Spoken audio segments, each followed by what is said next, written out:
The Life of Katara. Katara is a waterbending master born in the Southern Water Tribe to Chief Hakoda and his wife Kaya. During her childhood, she was the only waterbender living in the Southern Water Tribe. After losing her mother in a Fire Nation raid and her father left to battle against the Fire Nation in the 100-Year War, she was raised by her paternal grandmother Kanna alongside her older brother Sokka. As a teenager, Katara and her brother discovered the young Air Nomad Avatar Aang, who had been frozen in an iceberg with his bison Appa for a century. In need of a waterbending master, the siblings and Aang left the South Pole on a journey toward the Northern Water Tribe. Realizing Aang was the Avatar, Katara and Sokka continued to travel with him across the world as he mastered the remaining elements, earth and fire.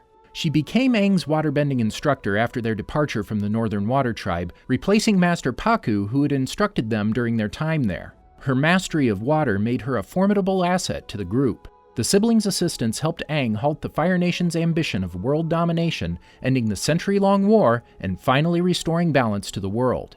The murder of her mother and the later departure of her warrior father left Katara feeling traumatized and alone. Though she was cared for by Kanna, she invariably found herself filling the mother role left behind by Kaya, even to her own older brother. Katara soon took on many of the responsibilities expected of an adult and quickly became independent and strong-willed. Morally and emotionally driven, she developed a great sense of justice and compassion for others, becoming fiercely protective of those in need. After the 100-Year War ended, Katara and Aang began a close romantic relationship that eventually led to marriage and raised a family with 3 children: Bumi, a nonbender who gained the ability to airbend later in life, Kaya, a waterbender, and Tenzin, an airbender. Later in life, Katara became highly regarded as a master waterbender and was even said to be the best healer in the world. After Aang's passing, she became Avatar Korra's waterbending teacher and helped her to recover physically from her ordeal with the Red Lotus. Welcome to the Amagi. In today's video, we're going over the life of Katara. Before we begin, we publish a new video every day, so be sure to subscribe to our channel and ring the bell to get notified about our latest videos. The Amagi's reach stretches beyond just this channel, so if you're a fan of us, please consider subscribing to our other channels and following us on all of our social media. Help us reach our goal of passing 100,000 followers on all of our accounts by the end of the year. And with that out of the way, let's get into the video. Early life. Born into the diminished Southern Water Tribe capital of Wolf Cove to Hakoda and Kaya, Katara faced the reality of her tribe's dwindling strength from an early age. At the time of her birth, 50 years of repeated Fire Nation raids intended to capture and imprison the tribe's waterbenders had left them devoid of benders. While the Southern Water Tribe's defenses would have crumbled under the might of the Fire Nation, the tribe's relative inaccessibility in the frigid South Pole and the Fire Nation's perception that they were a non-threat meant that they were mostly left alone. Katara grew up within a loving, close family and community in her tribe. When she was 6 years old, she broke a tooth on some seal jerky made by Ashuna. However, when Katara was 8, the Fire Nation again raided the village when charged by Fire Lord Azulan to find and dispose of the last remaining waterbender in the tribe. During the battle, the leader of the raid, Yan-Ra, confronted Katara's mother, who was taking refuge in the family's igloo. Seeking shelter with her mother, Katara ran back to her home and interrupted their exchange. Realizing the intentions of Yan-Ra, who had demanded Kaya tell him the identity of the waterbender, Kaya insisted Katara leave and gave herself up as the last waterbender, lying to protect her daughter. Katara ran to fetch her father, but by the time they returned, Yan-Ra had left and her mother had been killed. The death of their mother had a profound impact on both Katara and Sokka, and both began to feel deep hatred and resentment toward the Fire Nation as a result. With the absence of a mother figure in the family, Katara soon found herself filling the role left behind by Kaya. She began to take on many of the domestic responsibilities expected of women of the Southern Water Tribe, despite her young age. When Katara was around 12 years old, her father, Chief Hakoda, left to fight in the 100-Year War with the rest of the men of the Southern Water Tribe. Katara and Sokka were left in the care of their grandmother Kanna. Though Kanna loved the two and cared deeply for them, Katara was left feeling traumatized and alone. Living in a tribe consisting almost completely of women, children, and the elderly, she took care of not only her own family, but of the whole Southern Water Tribe as well. Winter 99 AG. While on a fishing trip for their village, Katara and her older brother Sokka inadvertently steered their canoe into a rip current, where it was crushed between ice floes. The two found themselves stranded on a chunk of ice. After Sokka blamed their situation on Katara, Katara grew so angry that she inadvertently exploded an iceberg behind her with her waterbending. Katara and Sokka discovered a mysterious figure trapped in a large spherical iceberg that rose to the surface. The figure introduced himself as Aang, an airbender, and offered to escort them home on his flying bison Appa. After her village was attacked by soldiers on a Fire Nation ship commanded by Prince Zuko, Katara learned that Aang was the Avatar. She and her brother set out to save Aang, who had surrendered to Zuko to keep the village from harm. After their successful rescue, and after witnessing Aang's impressive first display of the Avatar state, Katara mused that they might find a waterbending teacher at the North Pole, at which Aang quickly brightened up and suggested he and Katara could learn together. The three began their journey to the North Pole. Throughout their journey, the group stopped in several locations across the war-torn Earth Kingdom. Their first stop was the Southern Air Temple in the Paternal mountain range, where Aang had grown up.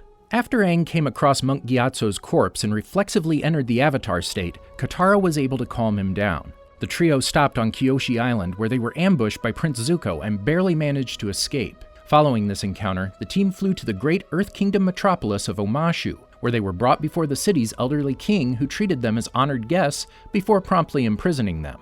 Katara and her brother were given genomite crystals that nearly covered their whole bodies, before Aang solved all the king's tasks, discovering that he was a childhood friend, Bumi.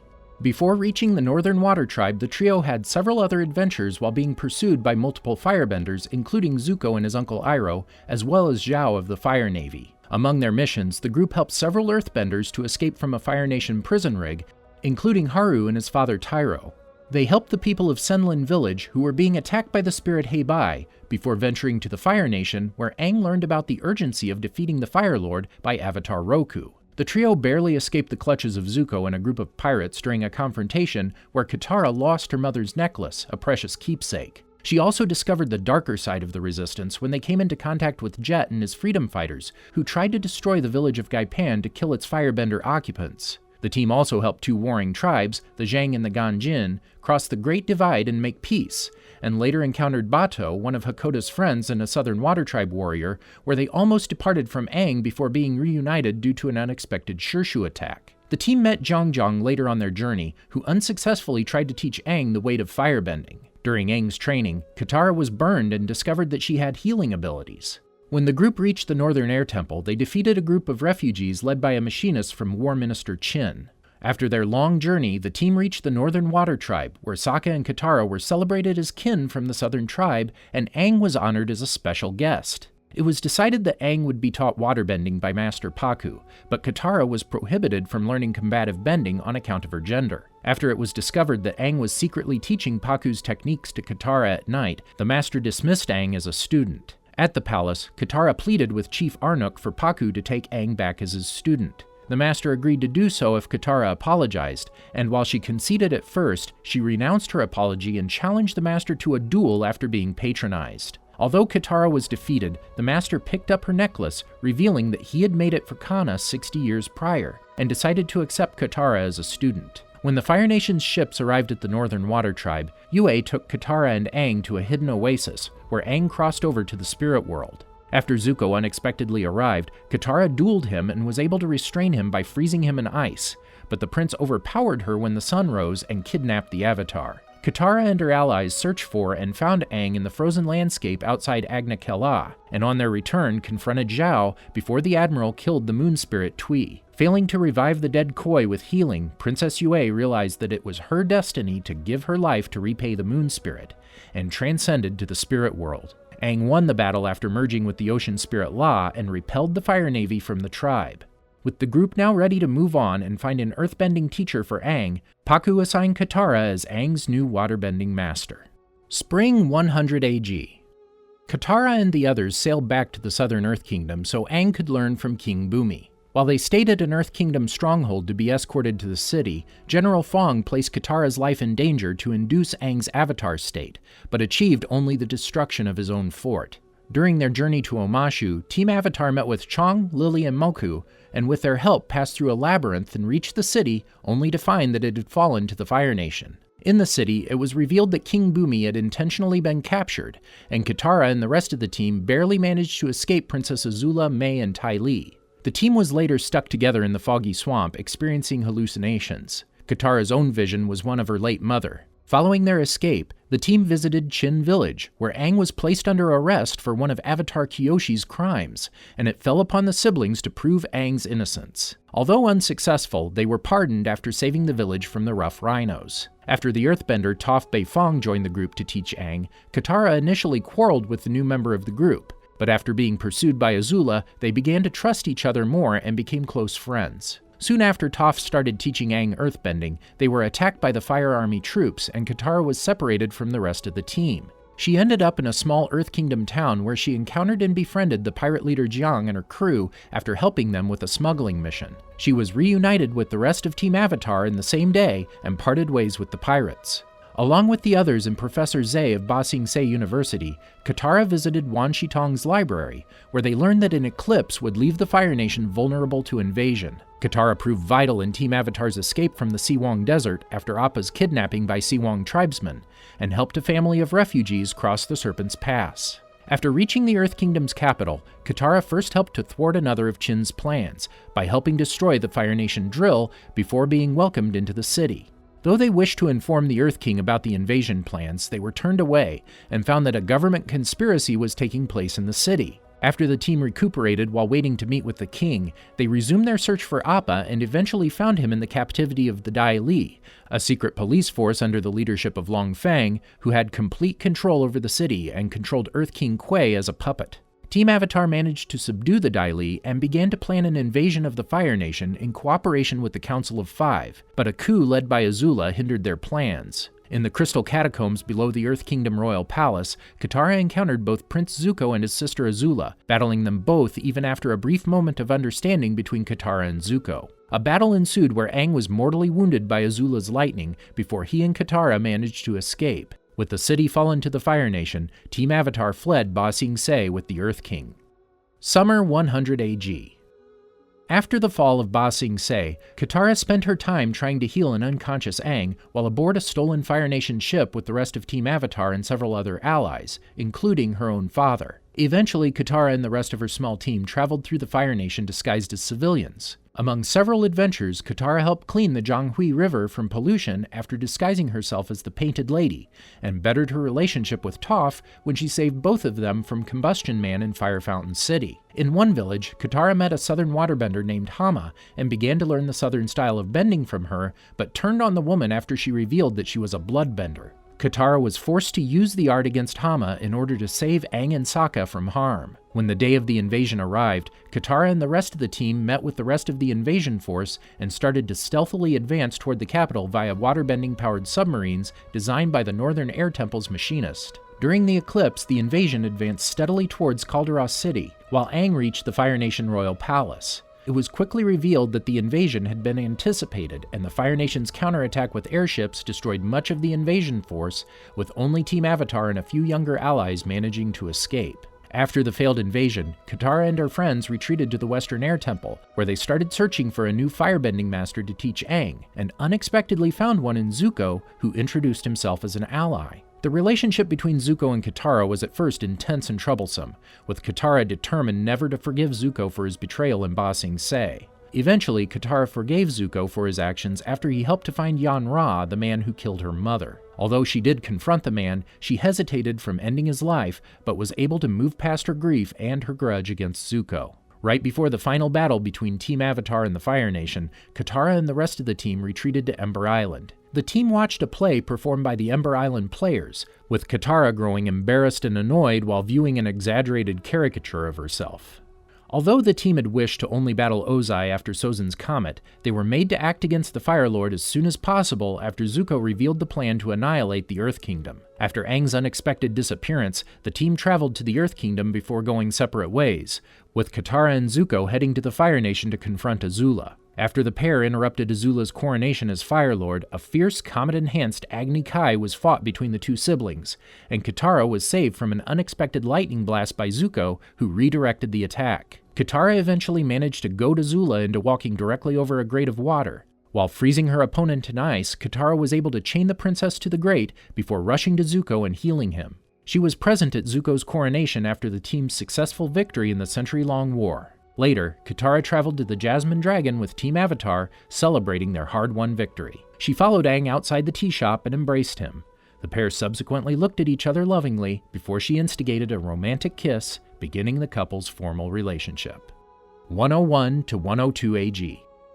In the year following the war's conclusion, Katara and Team Avatar helped Fire Nation colonials resettle in their homeland in the Harmony Restoration movement. However, when the group came to Yu Dao, they were attacked by Fire Army soldiers and confronted by Zuko. Aang and Zuko began to battle, but Katara managed to calm her boyfriend after he entered the Avatar state. The Fire Lord explained that unlike in the newer colonies, people of the Fire Nation and Earth Kingdom descent had been living together for generations. Katara and the team traveled to Ba Sing Se to discuss the Yu Dao situation with the Earth King, and while waiting, the couple met a group of young women who had devoted themselves to Aang and Air Nomad teachings. Though Katara grew somewhat jealous, she realized that they reminded Aang of his people. The couple failed to dissuade the Earth King from attacking the Fire Nation colonies and returned to Yu Dao to evacuate its citizens, where they were confronted by the Yu Dao resistance before they explained the impending attack. When Aang came to the conclusion that the four nations must remain separate after meeting the Air Nomad devotees in Yu Dao, Katara reminded him that the separation was an illusion. As the armies arrived, Katara told him that she saw their own future as a couple of different nations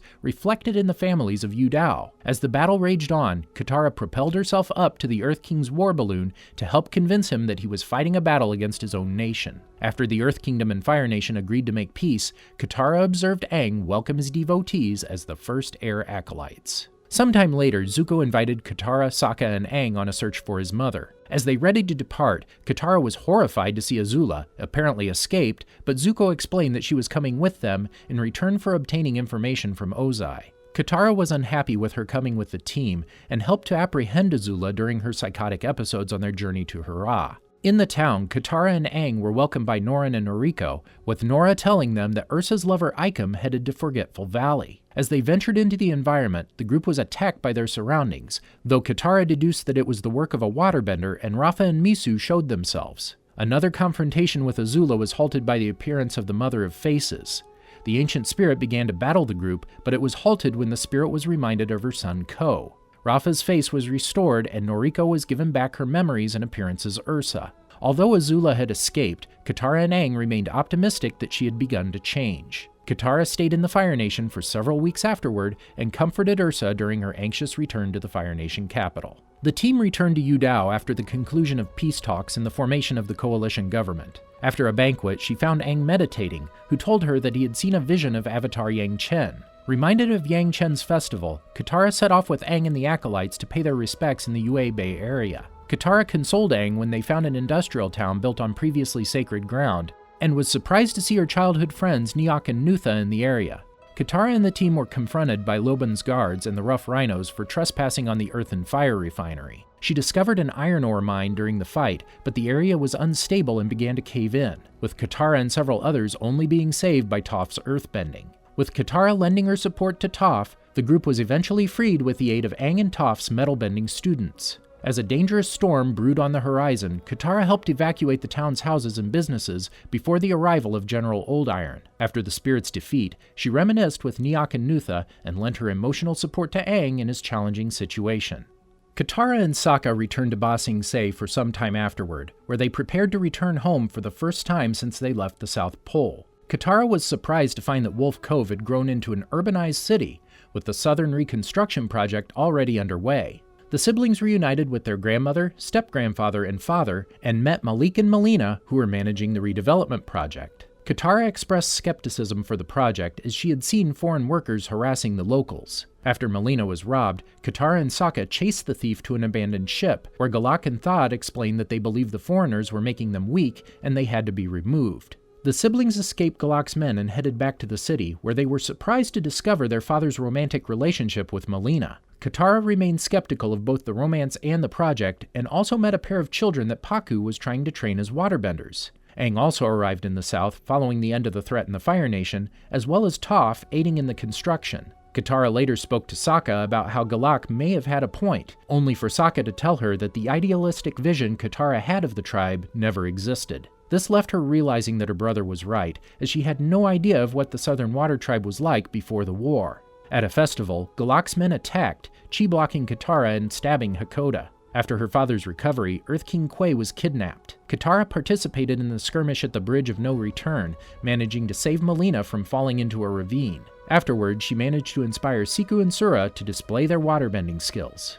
Later, Katara made her way to Udao with the team, though they stopped at Cranefish Town upon Toph's request. The group was stunned to see the growth of the town and the earth and fire industries, though they learned that the city was threatened with turf wars between bending gangs and an increasing social divide between benders and non-benders. She was awoken by a large explosion at Lao Beifong's factory shortly after their arrival and helped put out the fire. Katara and the rest of the team investigated the perpetrator, which led them to Liling and her daughters. Toph had discovered a planned bending supremacist rally, which Katara attended in disguise along with Aang and Toph. Toph confronted Liling at the rally, leading to a fight where the businesswoman was captured. Katara and Toph also disagreed whether Aang should remove Liling's bending. After the woman escaped, Katara helped to battle Liling's supporters and convinced Aang to stop when he entered the Avatar state to remove Liling's bending. Following Liling's final arrest, the group felt a special connection to the city and decided to stay, helping Cranefish Town grow and prosper into a metropolis later known as Republic City. Later life. Sometime after the Harmony Restoration movement, Katara married Aang and gave birth to 3 children: Bumi, a non-bender who gained the ability to airbend later in life, Kaya, a waterbender, and Tenzin, who was born an airbender like his father.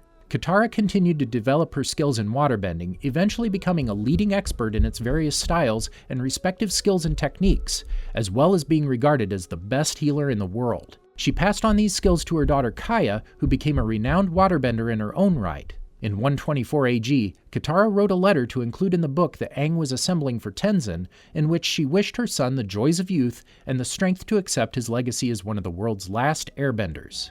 When Kaya revealed her sexual orientation to her, Katara was supportive of her. In the mid-130s AG, she joined Aang in watching Tenzin and some Vandals clear the airbending gates on Air Temple Island. Aang noted that conflict resolution was not always so easy, but Katara told him to settle the easy disputes for now, as Tenzin was still young. Through Tenzin, who eventually married Pema, she became the paternal grandmother of Jinora, Ikki, Milo, and Rohan. Before 128 AG, Katara's efforts led to the outlawing of bloodbending in the United Republic.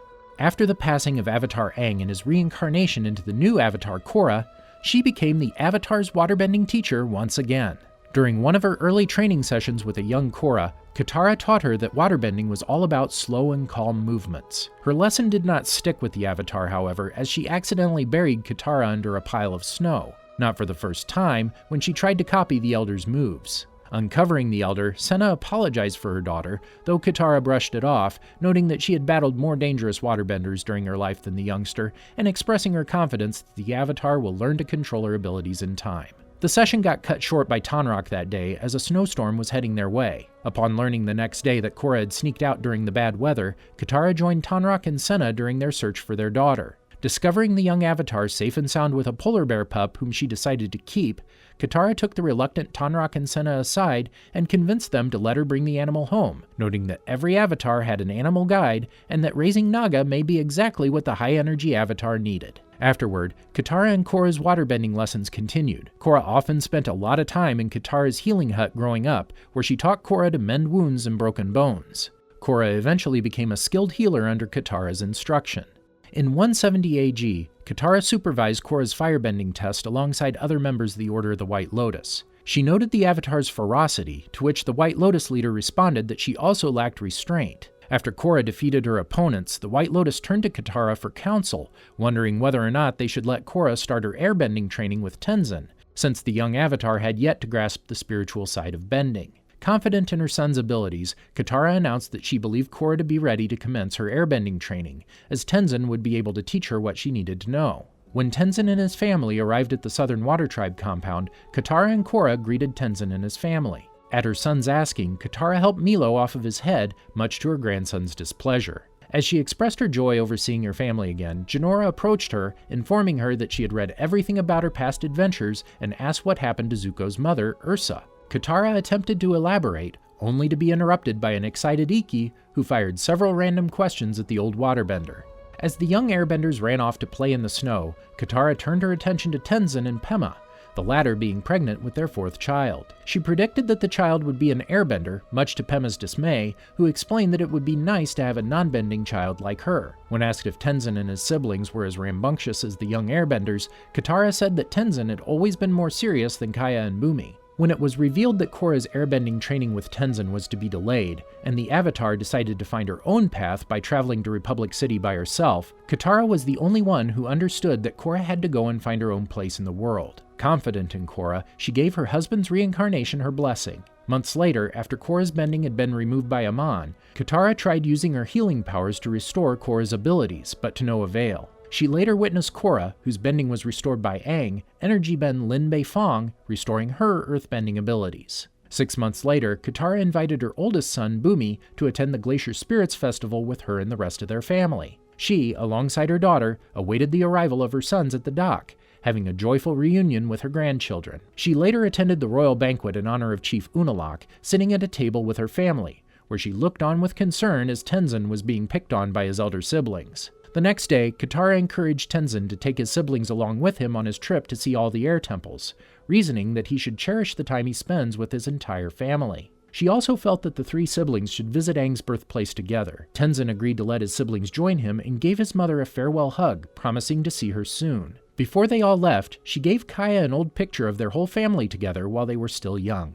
During the Water Tribe Civil War, Katara did not interfere between the two combating parties, believing her fighting days to be over, and instead helped to tend to injured rebels along with several other healers in her healing hut. She was sought out by her family, who brought a spiritless Jinora for her to examine.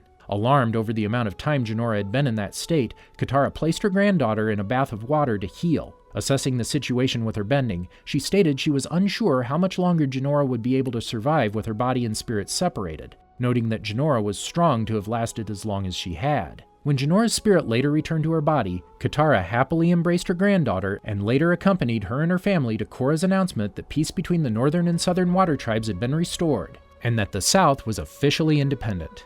5 weeks after the insurrection of the Red Lotus was put down, Katara was visited by a still-injured Korra and set out to heal her. Katara commented that the mercury poisoning Korra had suffered had caused a lot of internal damage. Upon being asked if she could heal it, she remarked that all she could do was help guide the young Avatar's healing process, though the ultimate result of that was out of her hands. Reminiscing on the feeling of going through a traumatic experience, she told Korra that if she dedicated herself to getting better, she would recover stronger than ever. The two waterbenders set out on the hard process of recovery. Progress was slow, however, and after nearly 6 months, a frustrated Korra snapped at Katara over the elder's inability to heal her. Katara tried to console her, stating it was all right and urging her to let her anger and frustration flow like water. When Korra admitted that she was tired of the situation, Katara told her she was not the first Avatar who had to overcome great suffering. She recalled how Aang felt about the destruction of his entire culture and revealed that he had sought meaning in his suffering, which eventually led to peace. She urged Korra to do the same and guided her to take her first steps again in a long time. Katara continued to help Korra over the next 2 years until she was physically fit again.